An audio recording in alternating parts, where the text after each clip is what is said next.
एक पहाड़ी के नीचे रामगढ़ नाम का एक गांव था। गांव के सारे जानवर हरी घास खाने के लिए सुबह सुबह उस पहाड़ी के ऊपर बसे जंगल में जाते और शाम होते होते घर वापस आ जाते थे।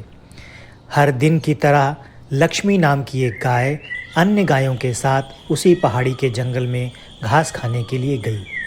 वो हरी घास खाने में इतनी ज़्यादा प्रसन्न थी कि वो कब शेर की गुफा के पास पहुंच गई उसे पता ही नहीं चला। शेर अपनी गुफा में सो रहा था और वो पिछले 2 दिनों से भूखा भी था। जैसे ही लक्ष्मी शेर की गुफा के पास पहुंची, गाय की खुशबू से शेर की नींद खुल गई। वो धीरे धीरे गुफा से बाहर आया और गुफा के बाहर गाय देखकर खुश हो गया। शेर ने मन ही मन सोचा कि आज उसकी 2 दिनों की भूख मिट जाएगी।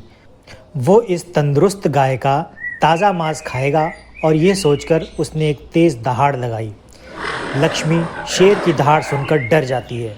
वो अपने आसपास देखती है तो वहाँ दूर दूर तक उसको कोई भी दूसरी गाय दिखाई नहीं देती।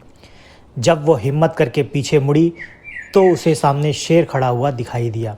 उस शेर ने लक्ष्मी को देखकर फिर से दहाड़ लगाई और लक्ष्मी से कहा, मुझे 2 दिनों से कोई शिकार नहीं मिल रहा था। मैं भूखा था, शायद इसलिए भगवान ने मेरा पेट भरने के लिए तुझे मेरे यहाँ पर भेजा है। आज मैं तुझे खाकर अपनी भूख मिटा लूँगा। शेर की बात सुनकर लक्ष्मी डर जाती है। वो रोते हुए शेर से कहती है, मुझे जाने दो, मुझे मत खाओ। मेरा एक छोटा सा बच्चा है जो अभी तक सिर्फ दूध पीता है और उसे घास खाना भी अभी तक नहीं आया है। लक्ष्मी की बात सुनकर शेर हंसते हुए कहता है, हा, तो क्या मैं अपने हाथ में आए शिकार को ऐसे ही जाने दूं? मैं तो आज तुझे खाकर अपनी 2 दिनों की भूख मिटाऊंगा। शेर के ऐसा कहने पर लक्ष्मी उसके सामने रोने लगी और विनती करते हुए कहती है कि आज मुझे जाने दो, मैं अपने बच्चे को आखिरी बार दूध पिला दूंगी और बहुत सारा प्यार करके कल सुबह होते ही तुम्हारे पास आ जाऊंगी।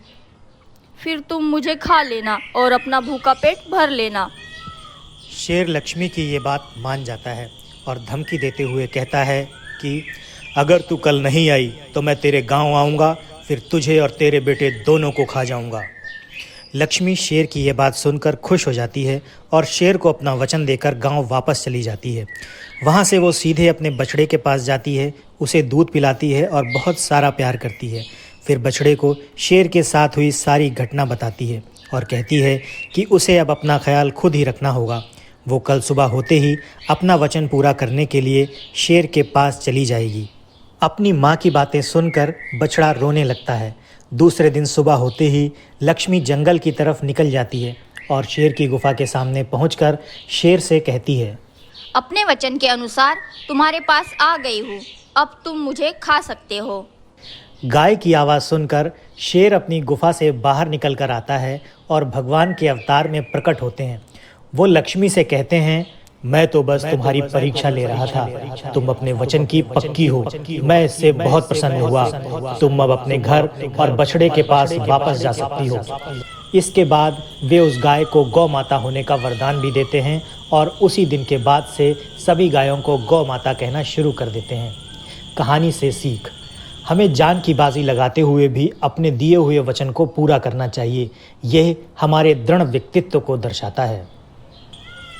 ऐसे ही मज़ेदार वीडियो देखने के लिए हमारे चैनल को सब्सक्राइब कीजिए और बेल दबाना ना भूलिए।